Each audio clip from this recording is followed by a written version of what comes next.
That's enough. Now let's do it the way I like to do it.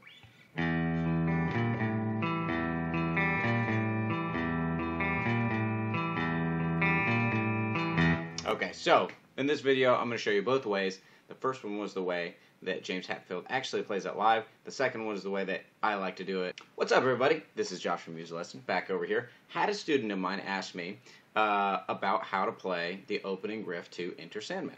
Okay. Now, as you may have seen on the Facebook page, I actually posted a video for this.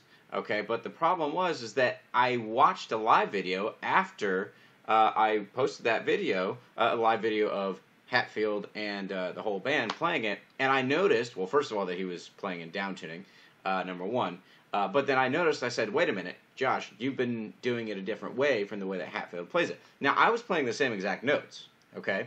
Every single note that I play, in the exact order, in the exact timing, was correct, but he formulated his note progression in a different way than I did, okay? So let's talk about that right now. All right, so he does kind of what I call like a pretzel spider riff thing he's got going on here, okay? Now, it still is the same notes. In other words, I'll give you the notes right now. You're going to play open, low E. You're going to play 7th fret on the A. Okay, then you're going to play play a G note, and he's making his with a 2nd finger on the 5th fret of the D string, okay? And then you come back over here with your 3rd finger, play the 6th fret on the low E, then you play a 5th fret on the low E with your 1st finger, okay? I don't do it that way, but this is how he does it, and if you watch some of his close-ups during performances, you'll only see him playing the E, the A, and the D strings. And, of course, you can make the notes that way, too, so obviously you could use your ear and you could use some music theory and get the proper way that he's doing this. But I wanted to show this to all my students or all my potential students out there on the web because I had an epiphany. Okay, I said, oh, that's how he actually does it. And I've been playing it a slightly different way, albeit with exactly the same notes and exactly the same progression. I even had the G note ringing for the back half of the riff. Okay, so what I mean by that is a lot of people play it like this. Right, which, you know, if you're just trying to get the riff, that's fine, okay? It still achieves the same notes in the same order. But here's the deal. He's got that G ringing, not the open G string. It's a G note, okay? So he's got that ringing the whole second half of the riff there, okay? And that becomes an issue when you're playing it and sometimes that note's not hanging there. It doesn't sound quite right. Now, that's how he does it live. Okay, that's how he does it. He's got that, what I call the spider grip, okay? All these notes only take place on the low E, the A, and the D, okay?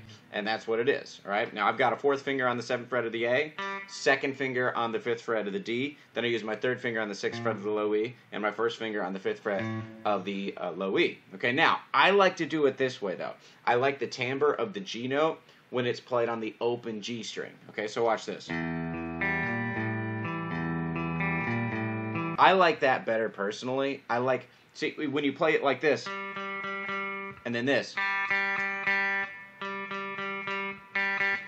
I like actually the open G string to ring a little bit better. I like the timbre. It's called the timbre. They're the same note frequency-wise, right? But the timbre of the note is different. The string being thinner, right, and the fact that we don't have to fret it actually allows it to ring a little bit better, and I guess have like more of a bright, like maybe treble frequency increases a little bit, and it hangs in there, and you can hear it better in the riff. Okay, so I like playing it that way. You're welcome to do it however way you want. You can do it the way that James did. Now, remember that when James plays this live, or actually I think even the studio, I'd have to listen to it again, but I think he actually does this tuned down a half step. The whole guitar is tuned down a half step. That means that every string is like your E will be an E flat, right? Your A will be an A flat, D, D flat, G, G flat, B, B flat, and high E, E flat. So everything's tuned down a half step. A lot of famous players did this. You know, Hendrix did it on a couple songs. Stevie Ray Vaughan did it on a lot of songs. Guns N' Roses, a lot of those guys did it on almost all their songs, I think. So this is not new, but this is what I think James is doing as well for this particular song.